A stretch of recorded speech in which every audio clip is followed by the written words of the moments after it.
ಸಾಮಾಜಿಕ ನ್ಯಾಯ ದಿನಾಚರಣೆ SDPI Arsikere. Doctor BR Ambedkar ಅವರ ಜಯಂತಿ ಅಂಗವಾಗಿ social democratic party of India Arsikere ವಿಧಾನಸಭಾ ಸಮಿತಿ ವತಿಯಿಂದ ಸಾಮಾಜಿಕ ನ್ಯಾಯ ದಿನಾಚರಣೆ ಕಾರ್ಯಕ್ರಮವನ್ನು ಆಚರಿಸಲಾಯಿತು. ಕಾರ್ಯಕ್ರಮದಲ್ಲಿ ಅಧ್ಯಕ್ಷರಾದ ಜೆಕೆ ನದೀಮ್ ಪಾಷಾ ಅವರು ಮಾತನಾಡಿ, ಬಾಬಾ ಸಾಹೇಬ್ ಆಶಯಗಳನ್ನು ಈಡೇರಿಸಲು ಹಾಗೂ ಸಾಮಾಜಿಕ ನ್ಯಾಯವನ್ನು ಸ್ಥಾಪಿಸಲು ಎಸ್ಡಿಪಿಐ ಪಕ್ಷವನ್ನು ಬೆಂಬಲಿಸುವ ಅಗತ್ಯವಿದೆ ಎಂದು ತಿಳಿಸಿದರು. ಅತಿಥಿಯಾಗಿ ಭಾಗವಹಿಸಿದ ಇತಿಹಾಸ ಉಪನ್ಯಾಸಕರಾದ ಮಂಜುನಾಥ್ ಅವರು ಸಂವಿಧಾನದ ಮಹತ್ವ ಮತ್ತು ಡಾಕ್ಟರ್ ಬಿಆರ್ ಅಂಬೇಡ್ಕರ್ ಅವರ ಕೊಡುಗೆಗಳನ್ನು ವಿವರಿಸಿದರು.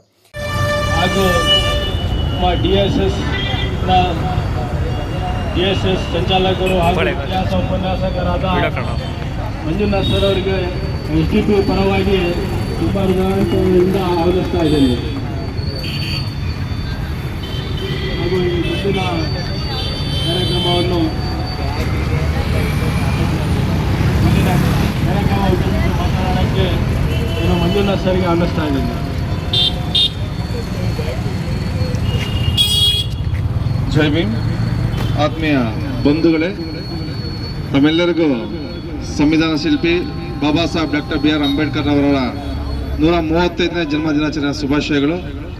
ಈ ಒಂದಿನ ನಮ್ಮ ಎಸ್ಡಿಪಿಐ ಮಿತ್ರರು ಎಲ್ಲ ಸೇರಿ ಬಾಬಾ ಸಾಹೇಬ್ರ ಒಂದು ಜನ್ಮ ದಿನಾಚರಣೆ ಆಚರಣೆ ಮಾಡ್ತಿರುವಂಥದ್ದು ನಿಜವಾಗ್ಲೂ ಬಹಳ ಸಂತೋಷ. ತಮ್ಮೆಲ್ಲರಿಗೂ ನನ್ನ ಹೃತ್ಪೂರ್ವಕವಾದ ವಂದನೆಗಳು. ಬಂಧುಗಳೇ, ಇವತ್ತು ಈ ದೇಶದಲ್ಲಿ ನಾವೆಲ್ಲರೂ ಪರಸ್ಪರ ಸಹೋದರರಂತೆ, ಅಣ್ಣ ತಮ್ಮಂದಿರಂತೆ, ಹಿಂದೂ, ಮುಸ್ಲಿಂ, ಕ್ರೈಸ್ತ, ಬೌದ್ಧ, ಪಾರ್ಸಿ ಅಂತ ಯಾವುದೇ ಭೇದ ಭಾವ ಇಲ್ಲದೆ ಎಲ್ಲರೂ ಸಮಾನವಾಗಿ ಬದುಕ್ತಾ ಇದ್ದೀವಿ ಅಂತಂದರೆ ಅದಕ್ಕೆ ನಮ್ಮ ಸಂವಿಧಾನ ಕಾರಣ. ಬಹುಶಃ ನಮ್ಮ ಸಂವಿಧಾನ ಇಲ್ಲ ಅಂದರೆ ನಾವೆಲ್ಲ ಒಟ್ಟಿಗೆ ಸೇರೋದಕ್ಕೆ ಸಾಧ್ಯನೇ ಆಗ್ತಿರಲಿಲ್ಲ. ಹಾಗಾಗಿ ನಮ್ಮ ಸಂವಿಧಾನವೇ ನಮಗೆ ಬಹಳ ಪ್ರಮುಖವಾದಂಥ ಗ್ರಂಥ. ಹಾಗಾಗಿ ನಾವು ವೈಯಕ್ತಿಕವಾಗಿ ಒಂದು ಪ್ರಮುಖವಾದ ವಿಚಾರ ಹೇಳಬೇಕು ಅಂತಂದರೆ, ಬೇರೆ ಬೇರೆ ಧರ್ಮದವರು ಇರ್ಬೋದು, ಇಲ್ಲಿ ಬೇರೆ ಬೇರೆ ಜಾತಿಯವರು ಇರ್ಬೋದು, ಬೇರೆ ಬೇರೆ ಆಚರಣೆ, ಬೇರೆ ಬೇರೆ ಉಡುಗೆ ತೊಡುಗೆ ಸಂಸ್ಕೃತಿಯವರು ಇರ್ಬೋದು, ಅದೆಲ್ಲವನ್ನು ಬದಿಗೊತ್ತಿ ನಮ್ಮೆಲ್ಲರಿಗೂ ಒಂದು ದೇಶ ಇದೆ. ನಾವು ಯಾವುದೇ ಪ್ರಾದೇಶಿಕವಾಗಿ ಬಂದಿದ್ರು ಕೂಡ ನಾವೆಲ್ಲ ಒಂದೇ ದೇಶದವರು. We are Indians first, we are Indians last. ಅದೇ ಮೊದಲು ಅದೇ ಕೊನೆ, ಅದ್ರ ಮಧ್ಯೆ ಬೇರೆ ಯಾವುದೂ ಬರೋಂಗಿಲ್ಲ, ಬೇರೆ ಯಾವುದೂ ತಗೊಂಬರೋಂಗೂ ಇಲ್ಲ. ಹಾಗಾಗಿ ನಾವೆಲ್ಲರೂ ಭಾರತೀಯರು, ಅದು ಫಸ್ಟ್. ಆಮೇಲೆ ವೈಯಕ್ತಿಕವಾಗಿ ನಮ್ಮಲ್ಲಿ ಬೇರೆ ಬೇರೆ ಧರ್ಮ ಇರ್ಬೋದು, ಆದರೆ ನಮ್ಮೆಲ್ಲರಿಗೂ ಒಂದೇ ಧರ್ಮ ಇದೆ. ನಾವು ಹಿಂದೂ ಇರ್ಬೋದು, ಮುಸ್ಲಿಂ ಇರ್ಬೋದು, ಕ್ರೈಸ್ತ ಇರ್ಬೋದು, ಯಾವುದೇ ಇರ್ಬೋದು. ಆದರೆ ನಾವೆಲ್ಲ ಭಾರತೀಯರಾದ ಬಂದಾಗ ನಮ್ಮ ಧರ್ಮ ಪ್ರಜಾಪ್ರಭುತ್ವ. ಹಾಗಾಗಿ ನಮ್ಮ ಧರ್ಮ ಗ್ರಂಥ ವೈಯಕ್ತಿಕವಾಗಿ ಬೇರೆ ಬೇರೆ ಇರ್ಬೋದು, ಬೈಬಲ್ ಇರ್ಬೋದು, ಕುರಾನ್ ಇರ್ಬೋದು, ಭಗವದ್ಗೀತೆ ಏನೇ ಇರ್ಬೋದು. ಆದರೆ ನಾವೆಲ್ಲರೂ ಭಾರತೀಯರು ಅಂತ ಬಂದಾಗ, ನಮ್ಮ ಧರ್ಮ ಪ್ರಜಾಪ್ರಭುತ್ವ ಅಂತ ಬಂದಾಗ, ನಮ್ಮ ಎಲ್ಲರ ಧರ್ಮ ಗ್ರಂಥ ನಮ್ಮ ಪವಿತ್ರ ಸಂವಿಧಾನ. ನಮ್ಮ ಮನೆ ಒಳಗೆ ಆಚರಣೆಗೆ ನಮ್ಮ ಧರ್ಮ ಗ್ರಂಥಗಳನ್ನ ಇಟ್ಕೊಳ್ಳೋಣ. ಮನೆಯಿಂದ ಹೊರಗಡೆ ಬರ್ಬೇಕಾದ್ರೆ ನಮ್ಮನ್ನು ರಕ್ಷಣೆ ಮಾಡೋದು, ಕಾಪಾಡೋದು ಬಾಬಾ ಸಾಹೇಬ್ ಬರೆದಿರ್ತಕ್ಕಂಥ ಸಂವಿಧಾನ. ಹಾಗಾಗಿ ನಾವು ಅಲ್ಲಿ ಧರ್ಮಗ್ರಂಥ ಇಟ್ಕೊಂಡೋಗಿ ನಾವು ವಾದ ಮಾಡೋಕ್ಕಾಗೋದಿಲ್ಲ. ಅದು ನಮ್ಮ ಕಮಿಟಿ ಒಳಗೆ ಜಮಾದೊಳಗೆ ನಾವು ಮಾಡ್ಕೊಳ್ಳೋಣ. ಆದರೆ ಹೊರಗಡೆ ನಮ್ಮನ್ನು ನಿಜವಾಗ್ಲೂ ರಕ್ಷಣೆ ಮಾಡುವಂಥದ್ದು ಏನೇ ಇದ್ರೆ ಅಂದರೆ ಅದು ಬಾಬಾ ಸಾಹೇಬ್ ಕೊಟ್ಟಿರೋ ಸಂವಿಧಾನ. ಆದರೆ ಈ ಸಂವಿಧಾನ ಇವತ್ತು ಏನಾಗಿದೆ ಅಂತಂದರೆ, ಸಂವಿಧಾನ ಬಲಿಷ್ಠವಾಗಿದೆ, ಜಗತ್ತಿನ ಬಹಳ ಶ್ರೇಷ್ಠ ಸಂವಿಧಾನ. ಸಂವಿಧಾನದ ಬಗ್ಗೆ ಮಾತಾಡೋಂಗಿಲ್ಲ.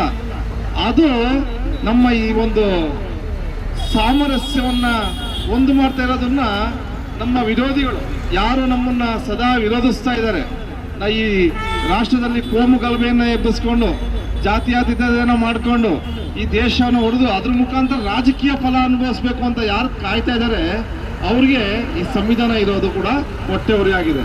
ಹಾಗಾಗಿ ಈ ಸಂವಿಧಾನವನ್ನು ಅವರು ಶಮನ ಮಾಡಬೇಕು. ನಾವು ಬಂದಿರೋ ಸಂವಿಧಾನವನ್ನು ಬದಲಾವಣೆ ಮಾಡೋದಕ್ಕೆ ನಾವು ಮಾಡ್ತೀವಿ ಅಂತ ಚಾಲೆಂಜ್ ಮಾಡಿದ್ದಾರೆ. ಇವರಲ್ಲ, ಇವ್ರ ಅಪ್ಪ ಅಲ್ಲ, ಇವ್ರ ತಾತ ಬಂದರೂ ಬದಲಾವಣೆ ಮಾಡೋದಕ್ಕೆ ಆಗೋದಿಲ್ಲ ಯಾವುದೇ ಕಾರಣಕ್ಕೂ ಕೂಡ.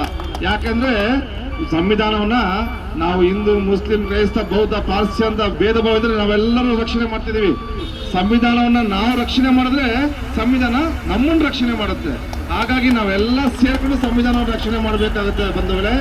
ಯಾಕಂದ್ರೆ ಎಲ್ಲೋ ಯಾವುದೋ ಒಂದು ಮಠದಲ್ಲೋ ದೇವಸ್ಥಾನದಲ್ಲೋ ಕೂತ್ಕೊಂಡಿರೋ ಒಬ್ಬ ಪೂಜಾರಿ ಹೇಳ್ತಾನೆ ನಮ್ಮ ದೇಶ ಸಂವಿಧಾನ ಸರಿ ಇಲ್ಲ ಅಂತ, ಯಾವುದೋ ಒಬ್ಬ ತಲೆಕಟ್ಟ ಸಂಸದ ಹೇಳ್ತಾನೆ ನಮ್ಮ ದೇಶ ಸಂವಿಧಾನ ಸರಿ ಇಲ್ಲ ಅಂತ. ಸಂವಿಧಾನ ಸರಿ ಇಲ್ವಾ? ಆಯ್ತು, ಒಪ್ಕೊಳ್ಳೋಣ. ಏನ್ ಸರಿ ಇಲ್ಲ ಸಂವಿಧಾನದಲ್ಲಿ? ಇದುವರೆಗೂ ಜಗತ್ತಲ್ಲಿ ಎಲ್ಲ ರಾಷ್ಟ್ರಗಳಲ್ಲೂ ಕೂಡ ಆ ರಾಷ್ಟ್ರದ ಪ್ರಜೆಗಳು ನಮ್ಮ ಸಂವಿಧಾನ ನಮಗೆ ಅನ್ಯಾಯ ಮಾಡಿದೆ, ನಮ್ಗೆ ಮೋಸ ಮಾಡಿದೆ, ನಮಗೆ ಸರಿಯಾದ ಫೆಸಿಲಿಟಿ ಕೊಟ್ಟಿಲ್ಲ ಅಂತ ಸುಪ್ರೀಂ ಕೋರ್ಟಲ್ಲಿ ಆ ದೇಶದಲ್ಲಿ ಹೋಗಿ ಕೇಸ್ ಹಾಕಿದ್ದಾರೆ. ಆದರೆ ಇಲ್ಲಿ ಏನಾಗಿದೆ ಅಂತಂದ್ರೆ ನಿಜವಾಗ್ಲೂ ನಮ್ಮ ಭಾರತ ದೇಶದಲ್ಲಿ ಮಾತ್ರ ಇಲ್ಲಿವರೆಗೂ ಸುಪ್ರೀಂ ಕೋರ್ಟಲ್ಲಿ ನಮ್ಮ ಸಂವಿಧಾನ ಸರಿ ಇಲ್ಲ ಅಂತ ನಾವು ಒಂದೇ ಒಂದು ಅಪೀಲು ಕೂಡ ಇಲ್ಲಿವರೆಗೂ ಹೋಗಿಲ್ಲ. ಯಾಕೆ ಅಂದ್ರೆ ಎಲ್ಲರಿಗೂ ಏನ್ ಬೇಕು ಎಲ್ಲ ನೋಡಿ ಮಾಡಿದೆ. ಇವತ್ತು ಕೂಡ ನಾವು ಹೋರಾಟ ಮಾಡಿದ್ರಪ್ಪ ಅಂದ್ರೆ ಸಂವಿಧಾನವನ್ನ ಯಥಾವತ್ತಾಗಿ ಜಾರಿ ಮಾಡಿ ಅಂತ ಹೋರಾಟ ಮಾಡ್ತಿದೀವಿ ಹೊರತು, ಯಾಕಂದ್ರೆ ನಮ್ಮನ್ನ ಆಳುವಂತ ವರ್ಗದವರು ಸಂವಿಧಾನವನ್ನ ಮಿಸ್ಯೂಸ್ ಮಾಡ್ಕೊಳ್ತಾರೆ, ಅದನ್ನ ಸರಿಯಾಗಿ ಜಾರಿ ಮಾಡ್ತಾರೆ ಅಂತ ಹೋರಾಟ ಮಾಡ್ತಿದೀವಿ ಹೊರತು ಸಂವಿಧಾನ ನಮಗೆ ಏನು ಕೊಟ್ಟಿಲ್ಲ ಅಂತ ಎಲ್ಲೂ ಕೂಡ ಇಲ್ಲಿವರೆಗೂ ದಾಖಲಾಗಿಲ್ಲ ಕೇಸು. ಹಾಗಾಗಿ ಅಷ್ಟು ಅಭೂತಪೂರ್ವ ಸಂವಿಧಾನ ಇದೆ. ಈ ಸಂವಿಧಾನವನ್ನ ಸರಿಲ್ಲ ಅಂತ ಹೇಳಿದ್ರು ಯಾವ್ದು ಸರಿಲ್ಲ ಅಂತ ಹೇಳ್ಬೇಕು. ಫಸ್ಟ್ ಆಫ್ ಆಲ್ ಚಾಲೆಂಜ್ ಮಾಡ್ತೀನಿ, ಯಾರು ಸಂವಿಧಾನ ಬದಲಾವಣೆ ಮಾಡ್ತೀನಿ ಅಂತೀರೋ ಅವ್ರನ್ನ ಚಾಲೆಂಜ್ ಮಾಡ್ತೀನಿ. ಸಂವಿಧಾನದಲ್ಲಿ ಏನ್ ಸರಿ ಇಲ್ಲ. We are the people of India, ನಾವೆಲ್ಲರೂ ಭಾರತೀಯರು ಅಂತಿದೆ. ಚೇಂಜ್ ಮಾಡಕ್ ಸಾಧ್ಯನಾ ಅದನ್ನ? ನಾವೆಲ್ಲ ಪಾಕಿಸ್ತಾನದ ಬೇರೆ ಯಾರು ರೆಸ್ಟೋರೆಂಟ್ ಅಂತ ಬಂದಿದೀವಿ ಅಂತ ಸರಿಯಾಗಿ ಮಾಡಕ್ಕಾಗತ್ತಾ? ಇಲ್ಲ. ಭಾರತ ಒಂದು ಸ್ವತಂತ್ರ ಸಮಾನ ಸಾರ್ವಭೌಮ ದೇಶ ಅಂತಿದೆ, ಅದನ್ನ ಚೇಂಜ್ ಮಾಡಕ್ಕಾಗತ್ತಾ? ಭಾರತ ಒಂದು ಗುಲಾಂ ದೇಶ ಅಂತ ಮಾಡಕ್ಕಾಗತ್ತಾ? ಸಂವಿಧಾನದ ಮೂಲ, ಇಡೀ ಸಂವಿಧಾನ ಏನಂದ್ರೆ ಅದರ ಒಂದು ಪ್ರಿಯಾಂಬಲ್ ಇದೆ. ಅದ್ರಲ್ಲಿರೋ ಒಂದೊಂದು ವರ್ಡ್ ಡೈನಾಮಿಕ್ ವರ್ಡ್, ಅದ್ರಲ್ಲಿರೋ ಒಂದು ವರ್ಡ್ ಅನ್ನಲ್ಲ, ಒಂದು ಅಕ್ಷರ ಅಲ್ಲ, ಒಂದು ಚುಕ್ಕಿ, ಒಂದು ಫುಲ್ ಸ್ಟಾಪ್, ಒಂದು ಕಮಾನು ಕೂಡ ಯಾರಿಂದಲೂ ಬದಲಾವಣೆ ಮಾಡೋದಕ್ಕೆ ಆಗೋದಿಲ್ಲ. ಅಷ್ಟು ಅದು ಪ್ರಭುತ್ವವಾದಂಥದ್ದು. ಆ ಸಂವಿಧಾನದ ಪ್ರಿಯಾಂಬಲ್ ಬೇಸ್ ಮೇಲೆ ಇಡೀ ಸಂವಿಧಾನ ಹೊಂದಿದೆ. ಹಾಗಾಗಿ ಇದನ್ನ ಬದಲಾವಣೆ ಮಾಡಬೇಕು ಅಂತ ಇವತ್ತು ಕೆಲವೊಬ್ರು ಹೋರಾಟ ಮಾಡ್ತಾರೆ. ಅದು ಯಾವ ಕಾಲಕ್ಕೂ ನಡೆಯಲ್ಲ. ಯಾಕಂದ್ರೆ ಸಂವಿಧಾನದಲ್ಲಿ ನಮಗೆ ಏನ್ ಬೇಕು ತಿದ್ದುಪಡಿ ಮಾಡ್ಕೊಳ್ಳಕ್ಕೆ ಬಾಬಾ ಸಾಹೇಬ್ರ ಅವಕಾಶ ಮಾಡಿಕೊಟ್ಟಿದ್ದಾರೆ. ಸಂವಿಧಾನ ಅನ್ನೋದು ಏನಪ್ಪಾ ಅಂದ್ರೆ ಒಂದು ಮನೆ ಇದ್ದಂಗೆ, ನಮಗೆ ಏನೇನ್ ಬೇಕು ಎಲ್ಲ ಫೆಸಿಲಿಟಿ ಮಾಡಿಕೊಟ್ಟು ಬಾಬಾ ಸಾಹೇಬ್ರು ಏನ್ ಮಾಡಿದ್ದಾರೆ, ಸಂವಿಧಾನವನ್ನು ಬರೆದುಕೊಟ್ಟು ಹೋಗಿದ್ದಾರೆ. ಆ ಸಂವಿಧಾನದಲ್ಲಿ ಬೇಕು ಅಂದ್ರೆ ನಾವು ಸಣ್ಣ ಪುಟ್ಟ ತಿದ್ದುಪಡಿಯನ್ನ ಮಾಡ್ಕೊಳ್ಳೋಣ. ಸಣ್ಣ ಪುಟ್ಟ ತಿದ್ದುಪಡಿ ಮಾಡ್ಕೊಳ್ಳೋಕೆ ಅವಕಾಶ ಇದೆ, ಅದಿಲ್ಲ ಅಂತಿಲ್ಲ. ಆದ್ರೆ ಸಂವಿಧಾನದ ಮೂಲ ಆಶಯಗಳನ್ನ, ಅದರ ಮೂಲ ಪೀಠಿಕೆಯಲ್ಲಿ ಇರುವಂತಹ ತತ್ವ ಸಿದ್ಧಾಂತಗಳನ್ನ ಯಾವುದೇ ಒಂದೇ ಒಂದು ಅಕ್ಷರವನ್ನು ಕೂಡ ಬದಲಾವಣೆ ಮಾಡೋಕ್ಕಾಗಲ್ಲ ಅಂತ ಆಲ್ರೆಡಿ ಸುಪ್ರೀಂ ಕೋರ್ಟ್ ತೀರ್ಮಾನವನ್ನು ಕೊಟ್ಟಿದೆ. ಹಾಗಾಗಿ ನಾವು ಕೊನೆಯದಾಗ ಒಂದೊಂದು ಮಾತು ಹೇಳ್ತೀನಿ, ಸಂವಿಧಾನ ರಕ್ಷತಿ ರಕ್ಷಿತ. ಸಂವಿಧಾನವನ್ನ ನಾವೆಲ್ಲ ಸೇರಿ ಕಾಪಾಡಿದ್ರೆ ಸಂವಿಧಾನ ನಮ್ಮೆಲ್ಲರನ್ನ ಕಾಪಾಡುತ್ತೆ. ಯಾಕೆಂದ್ರೆ ಯಾವುದೇ ಜಾತಿ ಧರ್ಮ ಭೇದ ಭಾವ ಎಲ್ಲವನ್ನ ಮರೆತು ನಾವು ಸರ್ವ ಜನಾಂಗದ ಶಾಂತಿಯ ತೋಟದಂತೆ ಈ ಊರಿನಲ್ಲಿ ನೆಲೆಸಿದೀವಿ. ಇದನ್ನ ಹಾಳು ಮಾಡೋದಕ್ಕೆ ಏನು ಷಡ್ಯಂತ್ರ ನಡೆದ್ರು ಕೂಡ ಯಾರು ಕೂಡ ಮರಳಾಗಬಾರ್ದು. ಯಾವ ಕೋಮ್ನವರು ಯಾವ ವರ್ಗದವರು ಕೂಡ ಅದಕ್ಕೆಲ್ಲ ಕಿವಿಗೊಡ್ದಲೆ ನಮ್ಮನ್ನ ನಾವೆಲ್ಲ ಒಗ್ಗಟ್ಟಾಗಿ ಒಂದಾಗಿ ನಾವು ಈ ದೇಶದಲ್ಲಿ, ಈ ರಾಜ್ಯದಲ್ಲಿ, ಈ ಊರಿನಲ್ಲಿ ನಾವು ವಾಸ ಮಾಡ್ತಾ ಇರಬೇಕು. ಕೊನೆಯವರೆಗೂ ಈ ಸಾಮರಸ್ಯ ಹಾಗೇ ಇರಬೇಕು. ಇದನ್ನ ಹಾಳ್ಗೆಡಕೋಬಾರ್ದು. ಸಣ್ಣ ಪುಟ್ಟ ಎಲ್ಲಾದ್ರೂ ಏನಾದ್ರು ವಿಚಾರಗಳು ಬಂದರೂ ಕೂಡ ಪರಿಶೀಲನೆ ಮಾಡಿ ಯಾವ ಸರಿ ಯಾವ ತಪ್ಪು ಅದು ಕಾನೂನಾತ್ಮಕವಾಗಿ ಯಾವ ಥರ ಹೋರಾಟಗಳನ್ನ ಮಾಡಬೇಕು, ಕಾನೂನಾತ್ಮಕ ಅದಕ್ಕೆ ಏನು ಸೊಲ್ಯೂಷನ್ ಇದೆ ಅದ ಕಾನೂನು ಪಂಡಿತರ ನಾವು ಅದರ ಬಗ್ಗೆ ಮಾಹಿತಿನ ಪಡ್ಕೊಂಡು ನಾವು ಸರಿದಾರಿಗೆ ಹೋಗ್ಬೇಕು ಹೊರತು ನಾವೆಲ್ಲ ಅಣ್ಣ ತಮ್ಮಂದರು, ನಾವೆಲ್ಲ ಒಡಹುಟ್ಟಿದರು, ನಾವೆಲ್ಲರೂ ಕೂಡ ಪರಸ್ಪರ ಸಹೋದರರು. ಇದೇ ಭಾವನೊಂದಿಗೆ ಸದಾಕಾಲ ಭಾವಿಸೋಣ. ನಾವು ಅನುಭವಿಸ್ತಿರುವಂಥ ಸಂವಿಧಾನವನ್ನ, ಪ್ರಜಾಪ್ರಭುತ್ವವನ್ನ, ನಾವು ಅನುಭವಿಸ್ತಿರುವಂತಹ ಈ ಎಲ್ಲ ಸವಲತ್ತುಗಳನ್ನ ಮುಂದಿನ ತಲೆಮಾರಿಗೆ ಕೊಂಡೋಗೋಣ ಅಂತ ಹೇಳ್ತಾ, ಇಂಥ ಒಂದು ಪವಿತ್ರವಾದ ದಿನದಿಂದ ಬಾಬಾ ಸಾಹೇಬರ ಅಂತ ಮಹಾನ್ ವ್ಯಕ್ತಿಯ ವಿಚಾರಧಾರೆಗಳನ್ನ ಹಂಚ್ಕೊಳ್ಳೋದಕ್ಕೆ ನನಗೆ ಅವಕಾಶ ಮಾಡಿಕೊಟ್ಟಂತಹ ನನ್ನೆಲ್ಲ ಎಸ್.ಡಿ.ಪಿ.ಐ ಮಿತ್ರರಿಗೆ ನನ್ನ ಅನಂತ ಧನ್ಯವಾದ ಸಮರ್ಪಿಸಿ ನನ್ನ ಮಾತಿಗೆ ವಿರಾಮ ಮಾಡ್ತಿದ್ದೇನೆ. ಜೈ ಭೀಮ್, ಜೈ ಭಾರತ್. ಜೈ ಭೀಮ್, ಜೈ ಭೀಮ್, ಜೈ ಭೀಮ್. ಈ ಸಂದರ್ಭದಲ್ಲಿ ಮುಸ್ಲಿಂ ಜಮಾತ್ ಕಮಿಟಿ ಅಧ್ಯಕ್ಷರಾದ ಅಫ್ರೋಜ್ ಪಾಷಾ ಅವರು ಅಂಬೇಡ್ಕರ್ ಪ್ರತಿಮೆಗೆ ಮಾಲಾರ್ಪಣೆ ಸಲ್ಲಿಸಿದರು. ಉಪಾಧ್ಯಕ್ಷರಾದ ಸಲ್ಮಾನ್ ನಿರೂಪಿಸಿದ್ದು, ಕಾರ್ಯದರ್ಶಿ ಸದ್ದಾಂ ವಂದಿಸಿದರು.